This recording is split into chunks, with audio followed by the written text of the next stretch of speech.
Èyí ni ètò Iri Owuro, níbi tí a ti ń yiri ọ̀rọ̀ Ọlọ́run wò láti lè dàgbàsókè nínú ẹ̀mí àti fún ìtọ́ni bí a ti ń jáde lọ lójoojúmọ́.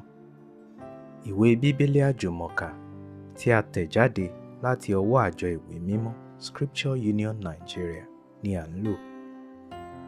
Bíbélì kíkà wa ní òwúrọ̀ yìí ni a ó rí nínú ìwé Jòhánù orí 12 ẹsẹ̀ 12 títí dé 19.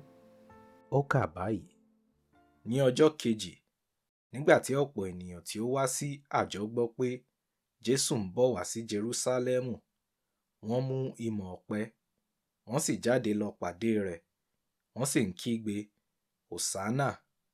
Olùbùkún ni ẹni tí ń bọ̀ wá ní orúkọ Olúwa, olùbùkún ni ọba Ísírẹ́lì. Nígbà tí Jésù sì rí ọmọ kẹ́tẹ́kẹ́tẹ́ kan, ó gùn ún, gẹ́gẹ́ bí a ti kọ̀wé pé, má bẹ̀rù, ọmọbìnrin Síónì, wò ó, ọba rẹ ń bọ̀ wá, ó jókòó lórí ọmọ kẹ́tẹ́kẹ́tẹ́. Nǹkan wọ̀nyí kò tètè yé àwọn ọmọ ẹ̀yìn rẹ̀, ṣùgbọ́n nígbà tí a ṣe Jésù lógo, nígbà náà ni wọ́n rántí pé a kọ̀wé nǹkan wọ̀nyí nípa rẹ̀ sí i. Nítorí náà, ìjọ ènìyàn tí ó wà lọ́dọ̀ rẹ̀ nígbà tí ó pe Lásárù jáde nínú ibojì rẹ̀ tí ó sì jí i dìde kúrò nínú òkú jẹ́rìí sí i. Nítorí èyí ni ìjọ ènìyàn sì ṣe lọ pàdé rẹ̀, nítorí tí wọ́n gbọ́ pé ó ti ṣe iṣẹ́ àmì yìí.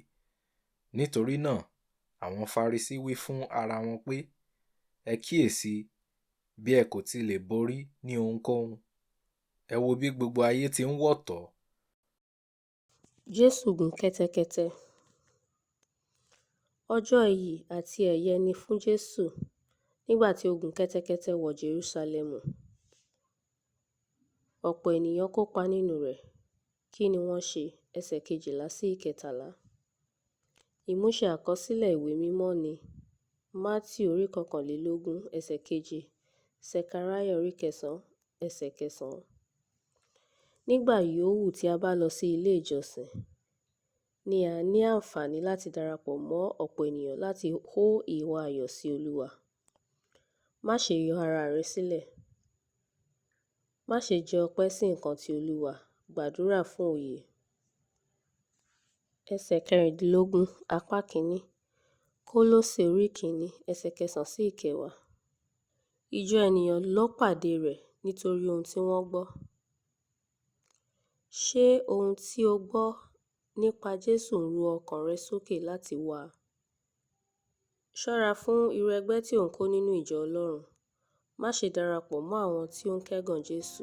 Ẹsẹ̀ 19. Àdúrà: Olúwa ràn mí lọ́wọ́ kí n lè máa yìn ọ́ nígbà gbogbo tayọ̀tayọ̀ nínú ìjọ ènìyàn mímọ́. Àmín.